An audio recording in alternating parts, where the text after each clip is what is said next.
Hi Cindy, we're going to finish up on our hat using the double point needles. The first thing I do is the round before I go to use the double point needles, I have already figured out how many stitches are going to be in the decreases, and on this pattern it's going to be 8 stitches for the decreases. So what I've done is every 8 stitches I've put a stitch marker, and since I'm going to start using the double pointed needles, I can't have a stitch marker at the very beginning because it'll slide off. The pack of needles I have has 5 double pointed needles, and I like to use the 4 needles and this one right here, just one single needle to do the knitting. Some people prefer to use 3 of the needles and use this one, the extra one, to do the knitting. So if you buy a pack and it's only got 4, all you have to do is split it into thirds. If you buy a pack that's got 5 and you want to use 4, then just split your number of stitches into 4 and you'll have one extra. And it's okay to have extra stitches on some of the needles. So the first thing we're going to do is I'm going to put a different stitch marker, and I always do this. I don't know what other people do, but this very first stitch, I put a stitch marker below it so that I know that every time I come to the stitch right above this, I know it is the very first stitch of a round. Okay, so you get, what we're going to do is ignore the back needle, okay, the one that you normally would be using as your first, to put your first stitch onto. So I kind of just pull it and let it hang. And the first thing you're going to do is insert your needle like you would to go to knit in the first stitch and grab the yarn that you're using. I've been using 2 yarns, so I'm just going to go ahead and grab the grain. And you just knit, you know, wrap your yarn over the double point needle and just knit. Now this very first stitch, let me get this out of the way. Well, Donna, put this back in. You have to kind of ignore this needle. So I'm going to try and get it out of the way. But anyway, the very first stitch, you've got to pull it kind of tight so when you go to put it on, because you don't want a big hole. And you're just going to go ahead and knit the round, ignoring that other needle, just like you normally would, getting all your stitches onto your 4 double pointed needles. And since this has 72 stitches, what is that, 18 stitches would go on each yarn, or each double pointed needle. So let's see, when you get to your stitch marker, just slip it across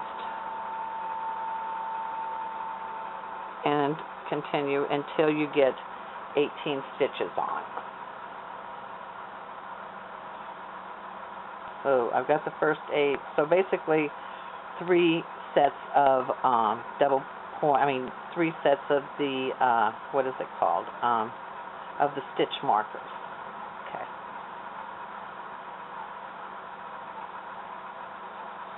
And I don't know if you can hear it, but in the background is my Smooth Fox.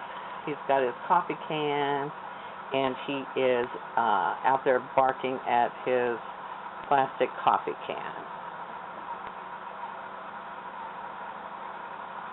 Now, since, like I said, you can't have a marker as the first stitch or the last stitch because it'll fall off, I just go ahead and take the marker off.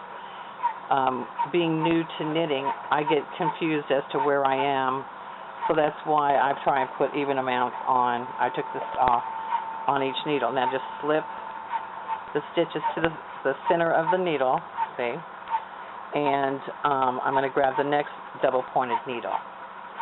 Once again, now we'll ignore this part just like we ignored this part and continue on. So slip it in, your very first one, make sure you kind of pull it tight so that there's no hole here. And once you've got all the stitches on all 4 of the needles, then we'll be ready to start the decreases. I really like having the stitch markers. This yarn is, I don't know why I used it. It has a habit of knotting up inside. I don't know if anybody else has trouble with snuggly wuggly yarn, but it does that to me. Where was I? Oh, the stitch markers. That helps me, as because I consider myself a newbie to knitting, but it helps me, so I figured it might help you. Once you're really kind of experienced at it, you won't have to do it unless you want to. But I just got in the habit of, so if I got distracted watching TV, I would know exactly where I was in relationship to my decreases. What happens is you decrease one row and then you knit every stitch to the next row. You decrease one row, you knit every stitch to the next row. Okay, so we've got 8, a marker, 8. Now we got 8 more to put on, and we'll drop that marker off. I'm going to pause and let you catch up with me at the end where we have all the stitches on the 4 double-pointed needles. But let me get past this where I take the stitch marker off so that you can see that we've got the 8 again. Okay. Instead of slipping it, I slip it off, push it toward the center, and go on to the next needle, ignoring the rest. Notice we only have a few stitches left. Okay. I'm going to pause it. Okay, when I got to the end of the round, the circular needle just slipped right off. And in sitting here talking to you, I got distracted and I put the wrong number of stitches on each needle to have 4 needles. So what we have is 3 sets of 8 stitches on each needle. Okay. Now is where you take your extra needle and you just start acting like you're only working with 2 needles. The needle with the first stitches and the needle. Because as you work these stitches off, they'll all be on this needle. So push these to the end so you can start using them. And slip it in just like you would to knit. And now we're going to start our decrease rounds. So what you're going to do is you're going to knit 6 stitches. There's 3, 4, 5, 6. Now you've got 2 left before the marker. So now we're going to knit those 2 together. So you act like it's one stitch. You take your double-pointed needle and you stick it just like you would, acting like you were going to knit one stitch. Wrap it and pull it through. Now slip your marker. Then you go on to the next one and you knit 6 stitches. And you do that all the way around. And what you'll keep doing is knitting the first 6 on this round. Next round it would be knit everything, and then you'll knit the next 5 and then do 2 together. So right now we're going to do 2 together. So I've insert my hook or needle, yarn over, and slip them both off as one. Slip this.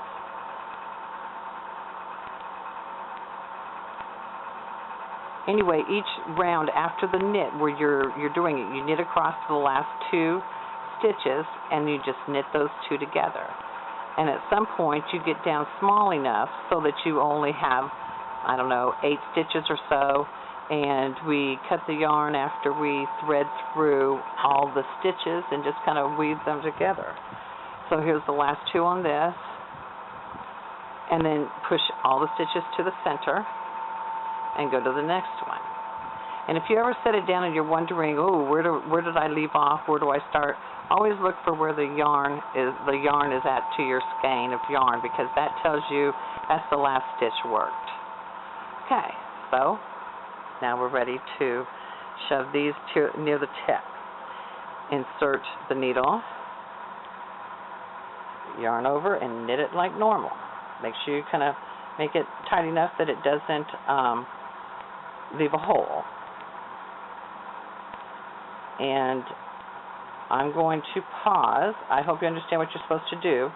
Knit across the last 2 stitches, knit 2 together, and the very next row or round, we're going to knit again, just every single stitch.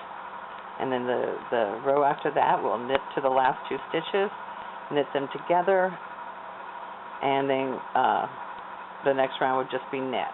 So I'm going to meet up with you in a few more rounds. Hopefully you're following me, and you can tell where you're beginning if you did what I did and have, oops, I did one too many. Let me put this one back on the hook, or the needle. Let me slip that off there. Knit these 2 together. Once I get around to that, this one, I know that's the beginning of the round, the next round. Okay, I will meet up with you then. Okay, I'm down now to the place where I've got 2 stitches between each of the stitch markers. And when you get to that point, what we're going to do is knit the 2 stitches together. And if you hear a dog in the background, it's my big dog, and it's about 100 degrees out here, and he wants in the house. Now you can slip the stitch marker off and do the next 2.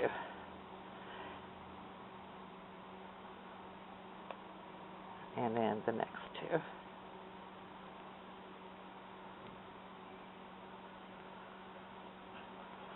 Whoop, I think I missed that one. Hang on one second. Well, maybe I didn't. Yeah, I did. Okay, hang on. Whoop, there's the 2 stitches. Let me put these 2 stitches back on. Okay, and knit these 2 together. Okay, so 3 stitches.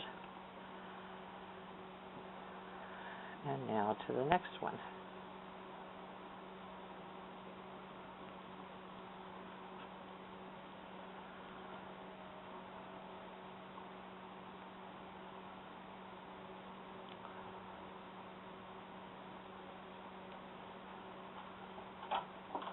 Well, this is being difficult right now. I guess because I keep thinking about my dog over there wanting in the house. I don't blame him. I'm out here for the daylight to do the video, and like I say, it's about 100 degrees out, which makes it a pain in the butt to be outside knitting a hat. But I figured we'd get good lighting this way. Okay, one more side, and then I'll be back at the beginning side.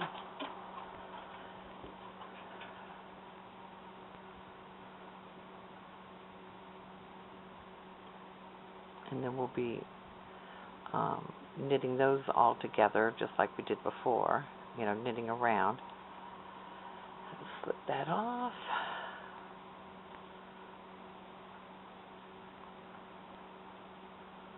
Slip it off.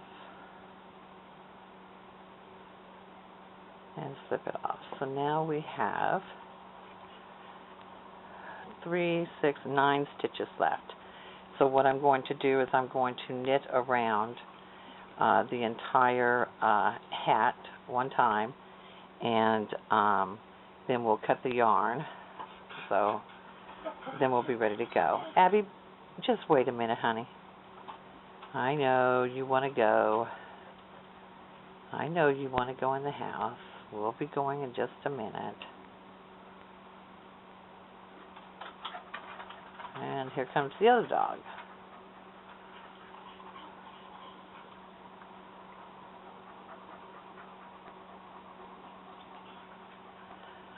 they're both panting. I don't blame them. I'm panting myself, it seems like. 100 degrees out here in Kentucky. I just talked to somebody out in California, a friend out in California, and she said it was cold. So I'm like, in California? You know, why is it cold where she's at? So she lives up on top of a mountain. So I don't know if that makes a difference. I would think it's closer to the sun, and but I don't know. I guess if there's a mountain and they have tons of snow, you know. Sorry, I slipped that off by mistake. And there we go. All right, so that's the last one. So what I'm going to do now is I'm going to pull up a long piece of yarn, and can't find my, here's my cutting piece. And I'm going to thread my needle with yarn, and then all I'm going to do is just go around picking up stitches so that I can, let me go ahead and cut the blue piece of yarn too. I'm just going to go around picking up stitches with the yarn that's on the needle, and what you're doing is you're actually just sort of slipping them off onto the needle.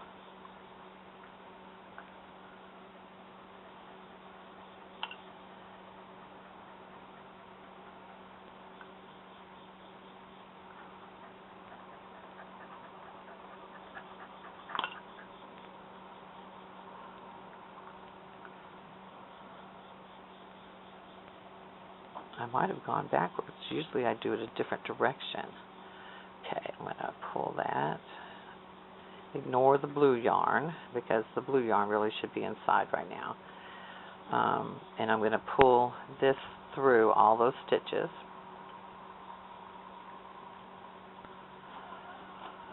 I can't see. This blue yarn's in the way. Well, why is this being difficult? Pull it through, kind of together. What I do is now I kind of turn it inside out. So I'm going to stick the yarn here in the center hole, and I'm going to use something and pull that blue through also. Let me see, where's the blue piece? Let me try and grab it, because it needs to be pulled through. I'm going to turn the hat inside out, basically. Pull this blue piece. And now that we've got the hat inside out, we can pull this tighter to close the center hole. And then using your yarn needle, just go ahead and weave in, around the hole to hold this tight in place. I'm just going to do it like one time right now so I can flip this back out to show you something else. Abby, I'm sorry. I know you want to go in, sweetie. Okay, I'm just going to do that once so I can flip this out. Okay, one thing I wanted you to notice is when people talk about hat circumferences, usually like if someone has an 18-inch head, they can wear a 16-inch hat. Or if you're trying to make a hat that is, let's say, 18 inches for their head, that means that they can wear a 17 or a 16. This one is, wrong way. This one is 7.5 inches wide, so 7.5 inches, double that would be 15 inches. So a 17-inch head could fit this, or a 16-inch head could fit this hat.